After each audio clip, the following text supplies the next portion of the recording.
No hay lugar en donde haya más misericordia y más perdón que en los brazos del Padre. Amén. En este lugar hay perdón, hay restauración. En este lugar hay seguridad porque el Padre es el que habita en este lugar. Por lo tanto, cuando nosotros venimos a este lugar, hermanos, no hay mejor lugar en el que podamos estar. No hay búnker que nos pueda dar mayor seguridad ni mayor certeza de que nuestra vida está protegida que en la presencia de Él. Y lo otro también, perdón. No hay ningún lugar en donde pueda haber más perdón, ni en la Corte Suprema, que en los brazos del Señor. Ahí hay perdón y restauración. Por lo tanto, estamos en el lugar correcto, a la hora correcta y en el tiempo correcto. Porque el día de mañana no nos pertenece. Y no tenemos idea cuántos años vamos a estar aquí, cuántos años Dios nos va a permitir estar aquí. Pero sí sabemos que este es nuestro tiempo. Porque estamos aquí y estamos en el ahora. Es nuestro tiempo para poder servir. Amén. Amén. ¿Hay una Biblia acá? El pastor Eduardo me llamó hace una hora atrás. Hubo una complicación en una iglesia hija, en una iglesia como nosotros. Y él tuvo que ir inmediatamente. Yo le dije, pastor, vaya, por favor, si alguno de nuestros hermanos, de nuestra iglesia hermana, lo necesita, vaya. No hay problema, nosotros acá vamos a llevar adelante el culto, solamente autorícenos a poder, denos la venia de hacer todo lo que teníamos programado. Dice, dale, Rodrigo. Me refiero específicamente a la Santa Cena, ¿ya? Así que, y me dijo, anótame para el próximo domingo que ahí voy a estar sí o sí, ¿ya? Después de ir con el comando de la prueba o del rechazo, me voy para arriba, ¿ya? Paso primero ahí con el comando, voto y me voy para arriba, tempranito. Así que va a estar acá el próximo domingo el pastor con nosotros, ¿ya? Y nosotros vamos a compartir la palabra, pues. Así que esa es la explicación por qué él no está acá. Nosotros lo esperábamos, estuvimos toda la semana esperándolo y de repente usted dice, pasó el pastor, nosotros esperábamos al de Ría el pastor. No, ¿ya? Pero esa es la razón por la que estamos acá. Lo otro, nuestra hermana Betsa, el Alvin no están acá, me mandaron un mensaje también. La Isabela amaneció mal, así que yo le dije, tranquilo chiquillos, vamos a orar por la Isabela. La hermana Carolina también está mal, con el tema de depresión, ¿ya? Así que también le dije, hermana Carolina, tranquila, vamos a orar por ustedes también. Así que eso lo vamos a hacer ahora. ¿Les parece? Bueno,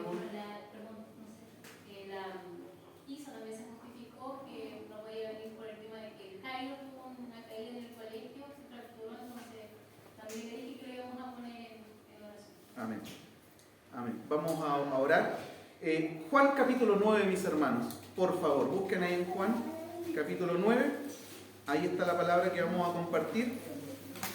Vamos a poner todo nuestro corazón, toda nuestra atención en que el Señor nos pueda hablar a través del libro de Juan, a través de este acontecimiento que ocurre ahí en el capítulo 9, un hecho que de seguro va a hablar a nuestros corazones también hoy día, en la mañana, 21 siglos después de que aconteció eso, ese hecho nos va a seguir bendiciendo hoy día.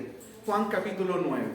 Lo leemos, oramos y ahí aprovechamos de orar por nuestros hermanos, hermanas que están con algún problema, alguna dificultad.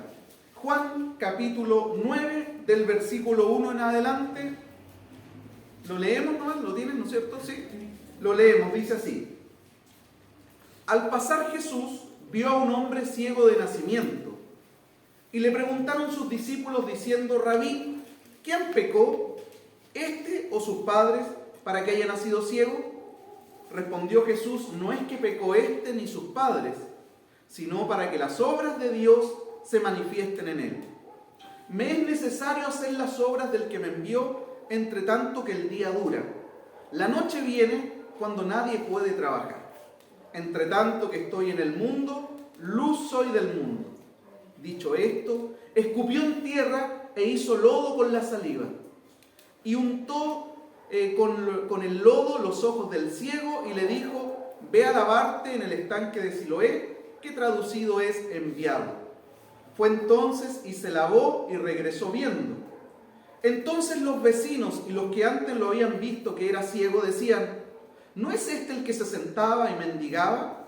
Unos decían: él es, y otros: a él se parece. Él decía: yo soy. Y le dijeron: ¿cómo te fueron abiertos los ojos? Respondió él y dijo: aquel hombre que se llama Jesús hizo lodo, me untó los ojos y me dijo: ve al Siloé y lávate. Y fui, me lavé y recibí la vista. Entonces le dijeron: ¿dónde está él? Él dijo: no sé. Señor, gracias por poder estar en este lugar. Te adoramos, te bendecimos. Teníamos un momento de adoración en donde derramábamos nuestro corazón y te decíamos con todo nuestro ser, con cada fibra de nuestra alma, te decíamos: en ti confiaré, en ti confiaré. Sí, tus promesas son fieles y se cumplen. Sí, Señor. Señor, no son palabras bonitas, no es poesía solamente, son declaraciones de confianza, son declaraciones de fe que hacemos voluntariamente delante de ti al decirte: hemos decidido en medio de un siglo posmoderno, en medio de todas las luchas y tentaciones que se puedan levantar, en medio de todos los ofrecimientos que el mundo nos pueda hacer, Señor, hemos decidido voluntariamente confiar en ti, vivir para ti, Señor, estar para ti en este tiempo. Señor, esa es la declaración de tu iglesia, esa es la declaración de tus hijos que hacíamos hace unos minutos atrás y lo seguimos manteniendo durante toda nuestra vida. Hemos decidido poner todo en ti y no reservarnos nada para nosotros.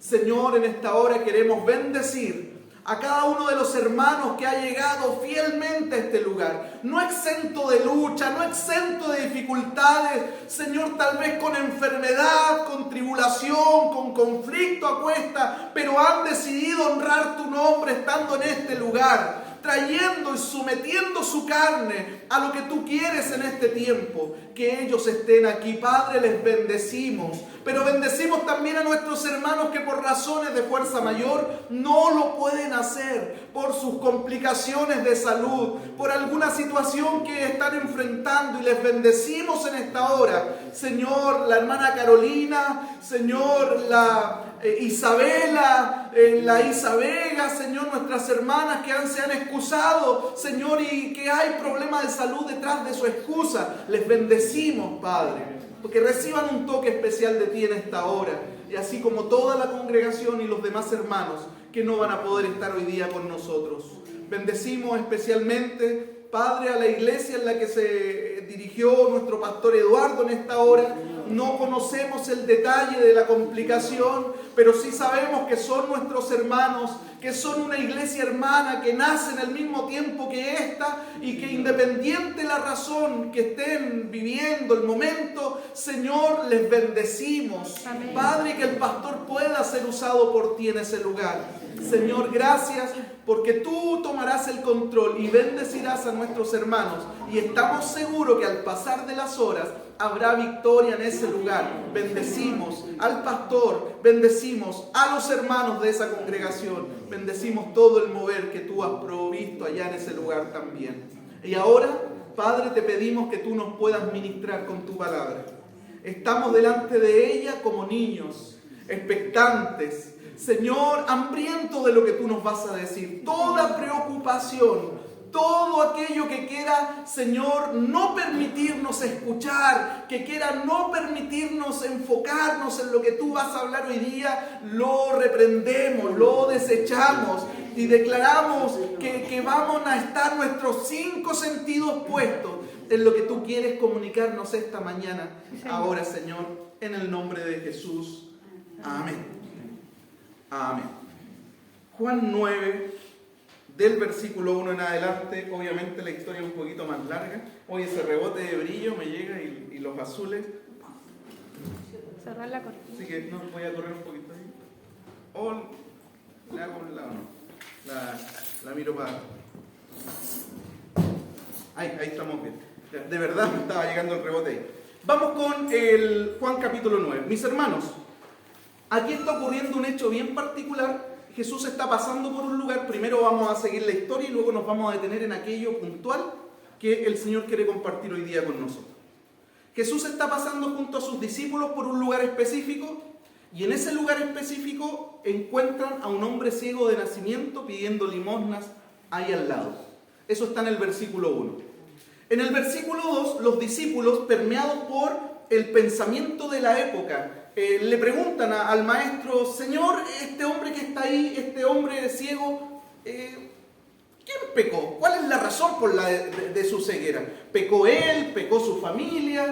¿Quién pecó? Bueno, ese era el pensamiento imperante en el Antiguo Testamento, en el tiempo de Jesús, que toda persona que tuviera alguna limitación física, un paralítico, un leproso, una mujer que fuera estéril, o cualquier persona que estuviera padeciendo, era asociado ese padecimiento a alguna conducta específica que producía que Dios se estuviera muy molesto con esa persona, y por causa de esa molestia y por causa de esa conducta específica de algún hecho pecaminoso de esa persona, es que la persona se encuentra en el estado de parálisis, en el estado de leproso, en el estado de esterilidad o en el estado de ceguera como se encontraba este hombre. Entonces, la pregunta del versículo 2 tiene que ver un tanto con la idiosincrasia del momento, tiene que ver un tanto con la forma de concebir en los padecimientos del ser humano en ese momento, y es por eso que los discípulos le preguntan: Maestro, ¿quién pecó? ¿Él o sus padres?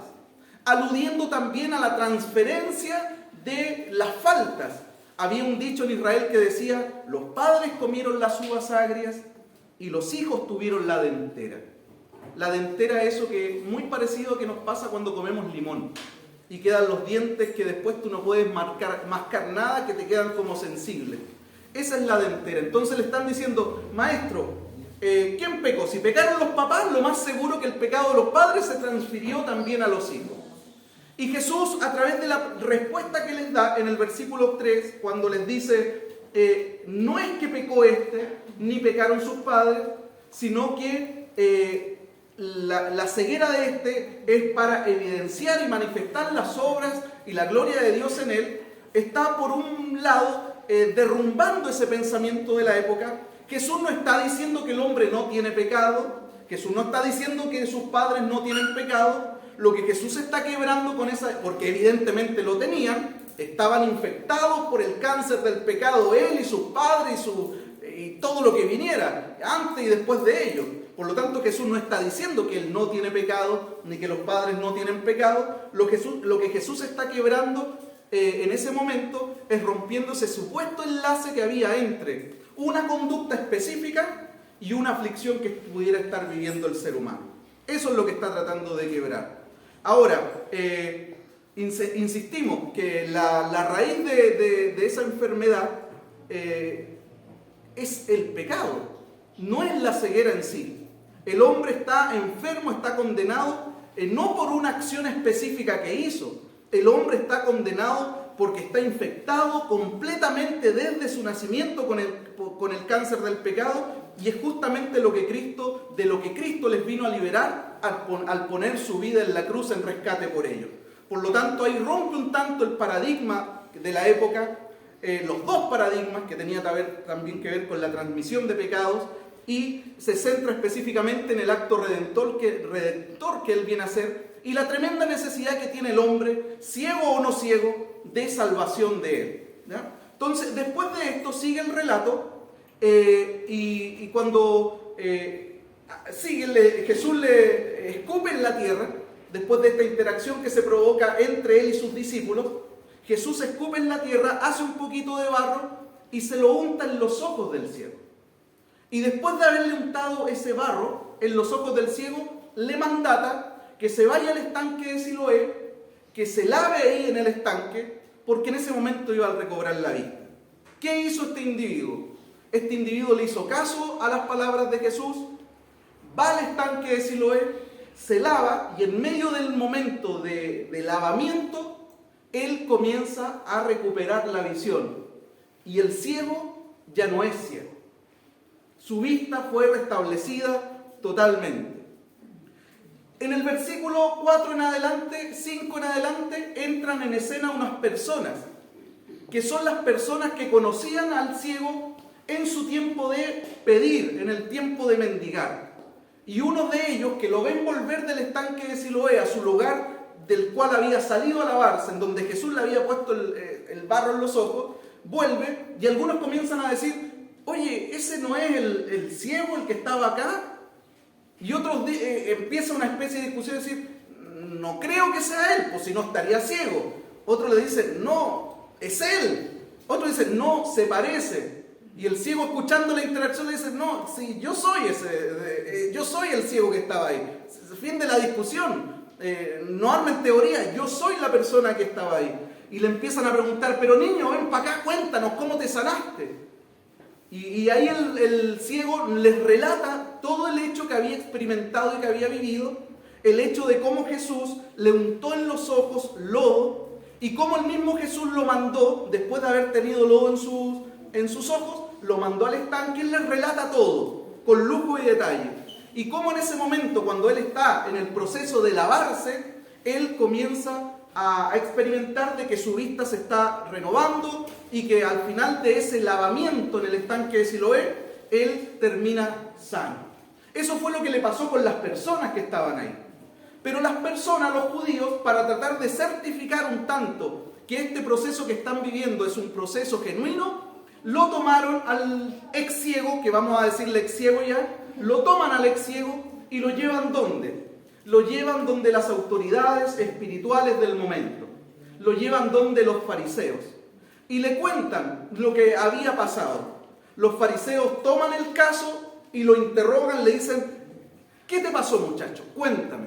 Él nuevamente por segunda vez relata con lujo y detalle lo mismo que le relató a las personas que lo trajeron donde los fariseos, que Jesús untó barro en sus ojos, lo envió a lavarse al estanque de Siloé y mientras él estaba lavándose fue sano. Eso fue lo que les relató.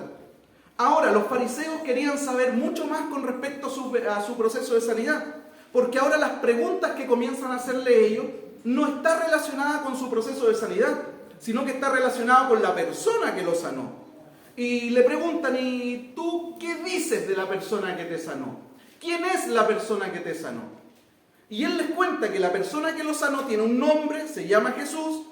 Le preguntan: ¿y tú qué crees que es él? Y él les dice: yo creo que es un profeta de Dios, porque si no hubiese sido un profeta de Dios, yo no podría estar viendo. Ellos se alejan un poquito, obviamente el ex ciego está escuchando, y entre ellos comienza una discusión. Una discusión en la que los fariseos comienzan a entramparse. Y unos decían: este hombre no puede venir de Dios. Es imposible que Jesús sea un enviado de Dios. ¿Cuál es el argumento?, le preguntan los otros fariseos. Porque esta sanidad ocurrió en día sábado. Y nadie puede trabajar, nadie puede hacer nada en día sábado. Si él fuera un enviado de Dios, lo primero que sabría que el sábado no puede hacer nada. Por lo tanto, unos decían: este no proviene de Dios, porque si proviniera de Dios, guardaría el sábado. Otros fariseos, un tanto más cautos con su opinión, decían: sí, pero también tengamos en cuenta que si no viniera de Dios, no podría hacer las señales que acaba de evidenciar. Y de esa manera los fariseos ni siquiera se ponían de acuerdo con respecto a lo que el ciego les estaba diciendo. Por eso lo llaman nuevamente y le preguntan: ¿quién fue la que te sanó? ¿Qué opinas tú de la persona que te abrió los ojos nuevamente? Y él le dice: yo creo que es un profeta. Hermanos, los fariseos estaban totalmente desorientados. Y ellos en algún momento en medio de esa conversación pensaron que esto es un montaje, es como el caso Huracán, implantándole mensajes de texto al celular de los mapuches para poder acusarlos de algo. Esto es un montaje. Este compadre no debe haber sido ciego nunca. Este tiene que ser un seguidor de él, un discípulo de él, que con la venia de este tipo llamado Jesús, lo pusieron ahí y luego se coordinaron para que cuando él pasara, armaran todo este show.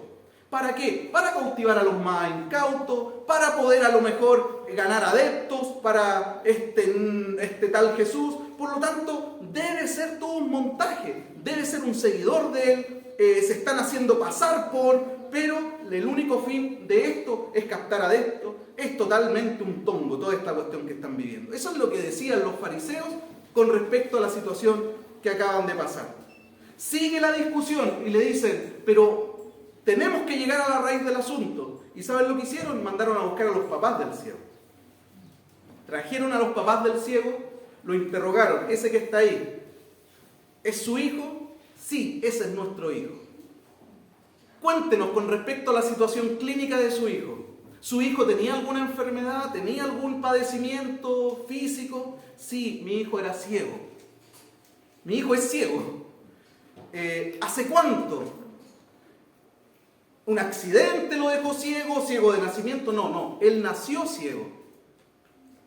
Resulta, señora y caballero, que ahora el muchacho está viendo. ¿Saben ustedes algún detalle, algo del por qué está viendo y la forma como él se sanó? Y ellos dijeron, no tenemos idea del cómo ni la forma como nuestro hijo fue sanado. Nosotros le podemos responder dos cosas. Él es nuestro hijo y si era ciego, desde nacimiento. Ahora los papás también se quisieron liberar de un asunto que era bien complicado para la época. Si alguien decía que Jesús era hijo de Dios, inmediatamente era expulsado de las sinagogas, era expulsado de la vida religiosa judía. Por lo tanto, ellos sabían, los papás, que después de estas preguntas de quién es él, si había alguna enfermedad, venían las preguntas con respecto a quién lo sanó. Por lo tanto, en un acto de astucia, los padres, entendiendo de que están frente a las autoridades de Israel, las autoridades religiosas, los que cortan el queque, los fariseos, esta persona terminan evadiendo un poco y diciéndole, mire, nosotros le podemos responder eso. Ellos saben, los padres, de que si en algún momento dicen algo que los incrimine en una confesión de que Jesús es un enviado de Dios, es el Hijo de Dios, a ellos lo iban a expulsar de la fe judía. No los iban a dejar entrar a las sinagogas.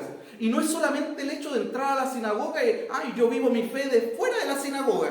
No es eso. Es lo mismo que le pasaba a Mateo. El ser expulsado de la fe judía, el no permitirte entrar a las sinagogas, el no permitirte participar de las festividades religiosas, es prácticamente que te están diciendo, las promesas que están en la ley de Moisés son para todos, menos para ti, publicano, pecador, Mateo, y menos para ti, que tú estás reconociendo de que ese hombre es hijo de Dios. Por lo tanto, entendiendo la dificultad en la que se podrían meter estos padres, es que le dicen, mire, esas dos preguntas se las podemos responder, pero con respecto a quién lo sanó, no podemos responderle eso. Es más, él es mayor de edad. Por lo tanto, como él es mayor de edad, él puede responder solo con respecto a esto, sin necesidad de que nosotros estemos aquí presentes. Y de esa manera los padres se zafaron de meterse en algún conflicto que su lengua los atrapara, en algo que los iba a perjudicar, según ellos, en su vida religiosa o en su relación con Jehová. Ahora, ¿qué hicieron después de ese momento en donde llaman a los padres? Ellos en algún momento pensaron, estamos listos, veredicto claro. Muchachos, ven para acá. Estamos listos. Tenemos una sentencia clara, un veredicto claro. Ese hombre que te sanó a ti es un pecador. Ese hombre que te sanó a ti es un pecador. Y el ex ciego responde algo que es para el bronce. Algo que podría estar en cualquier templo afuera, en cualquier lápida de cementerio. Es una frase para poner en Facebook. De esas frases célebres. Y él le dice y le responde en el versículo 25, si es pecador, no lo sé. Solo una cosa sé, que antes yo era ciego y ahora veo. Ustedes, líderes, tomen las decisiones, crucen los versículos, hagan su análisis del hecho, el día, la hora, saquen sus conclusiones. Yo lo único que sé y que les puedo aportar con certeza y con seguridad es que hace un par de horas atrás yo veía cero, no veía nada. Y ahora, unas horas después de ese incidente en donde apareció ese hombre, yo ahora puedo ver. En otras palabras, les está diciendo, bueno, en la Nueva Traducción Viviente, yo no sé si es un pecador, dice la Nueva Traducción Viviente, respondió el hombre, lo único que sé es que antes yo era ciego y ahora veo. En otras palabras, el ciego le está diciendo, yo no tengo idea quién es ese hombre, no tengo idea de dónde viene, no tengo idea qué estaba haciendo aquí. La única idea que yo tengo es que antes era ciego y ahora veo. Y esa es una frase gloriosa, esa es digna de poner en un, insisto, afuera de un templo, en el muro, en el estado de WhatsApp, de Facebook, en todos lados. Lo único, no sé nada, no me pregunten nada. Lo único que sé es que yo era ciego y ahora veo. Amén, gloria a Dios. Sí, Señor. Si el primer día él responde eso, yo le digo amén, gloria a Dios. Bien, aplauso al ciego, miércoles. Salud, una empanada, traigan. Pero si esa misma pregunta se la hacemos al ciego 3 años después, 3 años después, trasladémonos del momento 1 en que le están diciendo, mira, ese hombre es pecador. Dicen, yo no tengo idea si es pecador. Saquen esas conclusiones ustedes. Yo antes no veía, ahora veo. Es lo único que sé. Día 1, aplauso. 3 años después, si él me dice, ciego, ven para acá. Oye, tú eres el que tú sí, bueno. Oye, cuéntame del que te sanó. Yo no sé nada, compadre, del que me sanó. No sé de dónde viene, no sé quién es, no sé qué hacía ahí. Lo único que sé es que yo era ciego y ahora veo. ¿Sabéis lo que hago con el ciego? Le doy un chanchazo, lo vuelvo a dejar ciego. Ahí paso, pero con vuelo, así de eso. ¡Ah! Pero ¿cómo tan malo con el ciego? ¿Sabes lo que denota eso? Denota que en 3 años no tuvo la menor intención de conocer a la persona que lo sanó. Denota una responsabilidad tremenda de no echar raíces y profundidad en aquella persona que hizo un bien en su vida. Si usted llega el día 1 acá y ese día Dios le perdona sus pecados y le preguntan al inicio, oye, en ese momento glorioso de salvación, y le preguntan, oye, ¿por qué estáis tan feliz? Mira, no tengo idea. Lo único que sé es que yo venía con una mochila tan grande, y que después de esta reunión me voy como liviano. Me sentía tan culpable de mí mismo, de mi pasado, de las cosas que he hecho. Pero después de esta reunión, cuando oraron por mí, cuando invité a Jesús a mi corazón, me siento tan liviano, me siento tan libre. No entiendo mucho, yo no puedo explicarte teológicamente qué pasó. No tengo idea. Lo único que sé es que me siento libre, me siento perdonado. Y si tú me dices eso el primer día, yo digo, amén, gloria a Dios, y nos alegramos, y aplausos cerrados. ¿O no? Pero si 3 años después de ese hecho preguntamos, bueno, ¿y qué pasó? ¿Qué pasa con Jesús? Mira, no tengo idea, no te puedo explicar teológicamente, no tengo... Algo malo está pasando. Algo malo está pasando. Porque en esos 3 años debimos haber sido lo suficientemente responsables para poder conocer a la persona que nos sanó. Para poder dar una explicación de quién es ese hombre en mi vida. Él es mi Salvador, es mi Señor. Su sangre me perdonó y hoy día está disponible para salvar a todo. Es decir, denota que hay un interés, denota que algo pasó en esa persona, que esa persona se interesó en conocer a la persona que hizo ese tremendo milagro en su vida.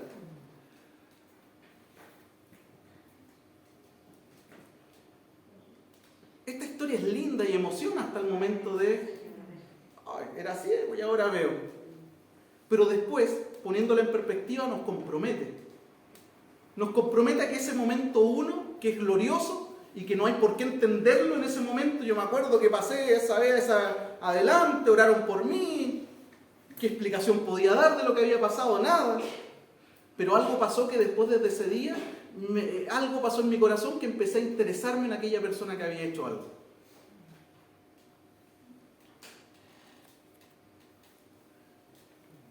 Es una historia linda que emociona hasta ahí, pero nos lleva a reflexionar que el paso del tiempo no solo debe traer años a nuestra vida, sino que el paso del tiempo también debe traer asociado solidez, madurez, crecimiento, raíces espirituales. Por eso el apóstol, el escritor de Hebreos, en el capítulo 5, versículo 12, dice, porque debiendo ser ya maestros, aludiendo a la madurez, al crecimiento, a las raíces, Dice, después de tanto tiempo tenéis necesidad de que se os vuelva a enseñar acerca de los rudimentos de la palabra de Dios. Ya habéis llegado a ser tales que tenéis necesidad de leche y no de alimento sólido. Está exhortando. Lo que está diciendo Pablo, el escritor, ahí en el libro de Hebreo, es que muchas personas son verdaderos bonsái espiritual. Arbolitos chiquititos. Hay que mirarlos con lupa, chiquititos. Lo que está diciendo es que en ocasiones hay muchas personas que hay que envolverlas en diario y tratarlas como palta, para que maduren. Esa me la contó el hermano Carlos. Por si acaso. Le damos el crédito. Gente que hay que envolverla en diario para que crezca, para que madure, para que eche raíces. Hermanos míos, hay un árbol que se llama el árbol de los pastores. Crece en zonas secas del sur de África. Es un árbol que no tiene más de 2.5 metros de altura, 2,5 metros de altura. Pero ¿saben cuántos metros de raíces tiene para abajo ese árbol? 68 metros de raíces, confirmado por personas que fueron a excavar pozos. 68 metros de profundidad de la raíz de ese árbol que se llama el árbol del pastor, que crece en el desierto del Kalahari, en las zonas secas del sur de África. El árbol del pastor. 2,5 metros de árbol y 68 metros de raíces para abajo. ¿No te lleva a pensar eso un poquitito con respecto a nuestra vida espiritual? De que todo lo que somos en reflejo externamente tiene que estar fundamentado en raíces profundas, sólidas. En el mismo desierto del sur de África aparece otro árbol que se llama la espina del camello. 2 metros de altura, no más que eso ese árbol. 60 metros de raíces de profundidad hacia abajo, 60 metros. El bambú japonés, 7 años trabajando en sus raíces y para arriba nada. 7 años en donde el que plantó no ve nada hacia arriba, más que un pequeño brote. Esta cuestión se apestó. Pero 7 años en donde está trabajando en sus raíces, está trabajando en la solidez. Y después de 7 años se demora aproximadamente 6 semanas, ojo, 6 semanas en crecer 30 metros. 6 semanas, crece 30 metros. 7 años para echar raíces. Nosotros vivimos en una sociedad que lo único que queremos son resultados visibles ahora ya. Pero poniendo a un lado la profundidad que nos dan las raíces. La palmera tiene aproximadamente 15 metros de raíces. A diferencia de los 2 primeros árboles que su raíz es directo hacia abajo, la palmera tiene las raíces hacia los lados, se extiende. Pero si en el momento pudiéramos sacarla, extender las raíces, tendríamos 15 metros de raíces lineal, pero está hecha las raíces tratando de agarrarse hacia los lados, para todos lados, pero 15 metros, desde el tronco visible, el último, hasta la última punta de la raíz. 15 metros de raíz. Por eso en tornados se caen, se los llevan casas enteras, se caen puentes, se caen edificios. Pero la palmera sigue en pie. Y tiene la capacidad de, ante la tormenta, tocar el suelo, casi darle un beso al suelo. Pero volver a enderezarse. Porque la firmeza de la palmera no está en sus hojas, sino que está en su raíz. La firmeza del cristiano no está en sus hojas, la firmeza del cristiano está en su raíz. Este es tiempo para echar raíces. Conocer a la persona que nos salvó. Entender el plan redentor que traía a esta tierra. Entender la misión que nos corresponde hoy día como hijos de Dios en este lugar. Es tiempo de echar raíces, es tiempo de crecer, es tiempo de madurar, es tiempo de ocuparnos de nuestro crecimiento. ¿Cómo vamos a crecer? Lo hemos dicho en otras ocasiones, nosotros hemos creado en la iglesia instancias de oración. Y cualquier persona que es parte de la iglesia y que quiera orar puede hacerlo. el día miércoles sumándose, bueno, me motiva, bueno, por último, como no oro solo, me motivo a que el miércoles estamos orando todos, en diferentes lugares, diferentes horarios, pero Señor, me uno a la oración que están haciendo mis hermanos. Por último, sé cómo comenzar la oración. O, si soy más osado, me meto a un grupo de esos que están orando fijamente el lunes de 10 a 11, ahí estamos orando este grupo de 10 a 11, martes de tal hora a tal hora, miércoles. En este lugar hay espacios de oración. Y cualquier persona que quiera crecer, que quiera poner raíz en su corazón, que quiera abrazar el llamado con profundidad, lo puede hacer. Lo puede hacer. Nosotros podemos interceder por usted, por supuesto, y siempre lo vamos a hacer. Pero hay ocasiones donde Dios no quiere escucharme a mí hablando de usted. Quiere escucharlo a usted hablando de usted. Señores, que mira a la hermana tanto, tú calladito. ¿Por qué me estás hablando de ella tú o de él tú? Quiero hablar yo con él. Que venga. Pero que Señor, no, ¿quién te mandó a ti?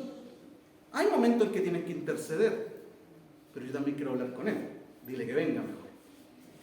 Si querés meterte, dile que venga. Que yo quiero hablar con él. Yo quiero hablar con ella. Y acá creamos los espacios para poder tener esos tiempos de comunión con nuestro Señor, porque creemos que por intermedio de la oración nuestra vida espiritual se fortalece. Que las armas de nuestra milicia no son carnales, sino poderosas en Dios, como decía Michael la otra vez, para destrucción de fortalezas. Pero también tenemos tiempo de discipulado. ¿Por qué? Porque creemos que por medio del estudio, de la lectura, de la reflexión, del comentar la palabra juntos, hay crecimiento, hay madurez, hay solidez. Pero hay que venir. El que tenga sed, venga a las aguas.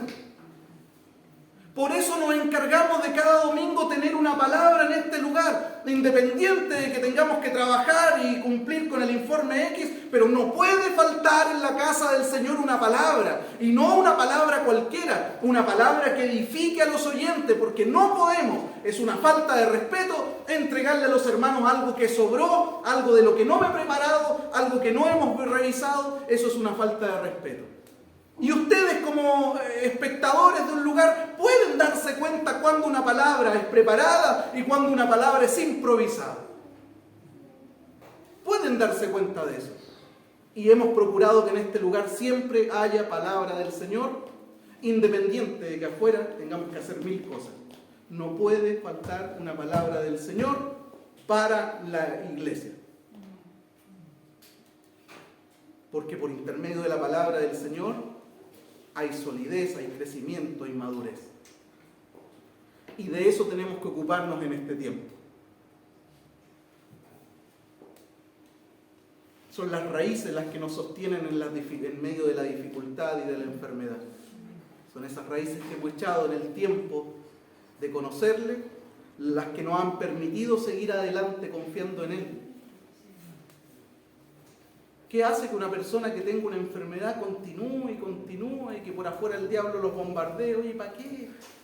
Y el mundo, ¿y para qué? No te sirve la fe. ¿Para qué seguís confiando? Pero esa persona tiene raíces profundas que dicen, mi Dios es sanador y si Él me sana, amén, si no me sana, amén, pero yo voy a estar con Él. Sí, Señor. ¿Para qué seguir en la iglesia si mira cómo está en tu vida? Él es mi Señor. Y eso te permite pasar las crisis más profundas. Cuando las iglesias se transforman en pasillos de gente que entra y que sale y que en ningún momento quiso poner raíces en su vida. Es ahí la razón.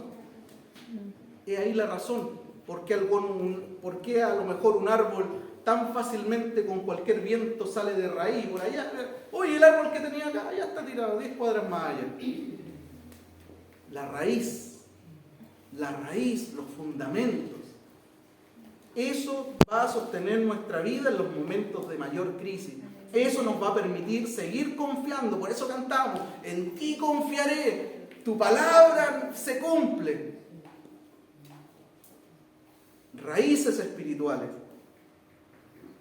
Una raíz profunda es una evidencia de que una persona ama a Dios. Porque nadie se va a ocupar en echar raíces en algo que no le parece interesante o en algo que no ama. Nadie va a perder tiempo en aquello que no es importante, en buen chileno. Pero alguien que estima a su Señor y que ama a su Señor es una persona que va a echar raíces, lo va a conocer, lo va a entender. Hermano, la figura, siempre Dios hablando con figuras, la parra, las ovejas, porque son cosas que ellos entendían. Nunca hablándole con cosas que no conocieran, con cosas que las pudieran relacionar, las pudieran entender, para que le hicieran clic, el eureka, el clic, y pudieran ejecutar el mensaje o llevarlo adelante. Lo mismo con nosotros, hermanos. Todos se han enamorado y los que no, en algún momento se van a enamorar. Todos hemos pasado por ese momento en donde dejáis todo.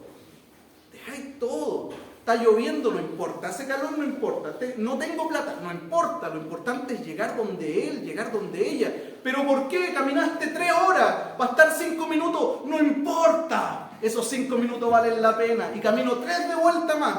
Pero estuve 5 minutos con ella. 5 minutos con él. Cuando alguien está enamorado se nota. Deja de hacer cosas que le gustan. Yo he visto a muchos dejar de ir a jugar a la pelota por amor. Yo he visto a gente comprando flores por amor. Escribiendo cartas, poemas por amor. Haciendo cosas por amor. Es porque cuando alguien está enamorado se nota. Es evidente. No hay que entender mucho. El hombre está enamorado, déjalo. ¿Qué va a entender lo que le estáis diciendo? Cuando alguien está enamorado del Señor, se nota. Cuando alguien no está enamorado del Señor, se nota. Se nota. Él no es su prioridad. Su prioridad son otras cosas. El estudio, su trabajo, su economía. Pasar. Vamos a andar viendo pobreza. Sus prioridades son otras. Cuando alguien ama al Señor, se nota. No es que deje de hacer lo otro, nosotros lo explicamos hace un domingo atrás. Él renuncia a todo lo que posee, no quiere decir vende todo y quédate en chala y en chol. Es que ninguna de esas cosas va a ocupar el lugar de él. Eso es, el que no renuncia a todo lo que posee no puede ser mi discípulo.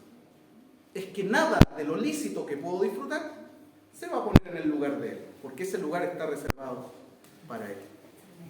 Es tiempo, mis hermanos, mis hermanas, de comenzar a echar raíces. Amén. Es tiempo de, cuando nos pregunten quién es la persona que hizo eso en tu vida, nosotros podamos dar respuesta con respecto a esa pregunta. Él es Jesús, mi Señor, mi Salvador. Esto lo hizo por mí, pero también lo hizo por ti, y yo te puedo llevar al lugar para que tú también lo puedas conocer a Él. Amén. Es tiempo de echar raíces. Pongámonos de pie, por favor. Amén. Es tiempo de crecer.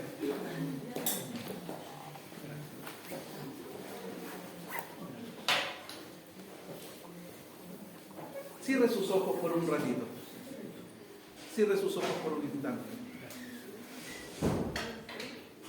Cierre sus ojos por un instante.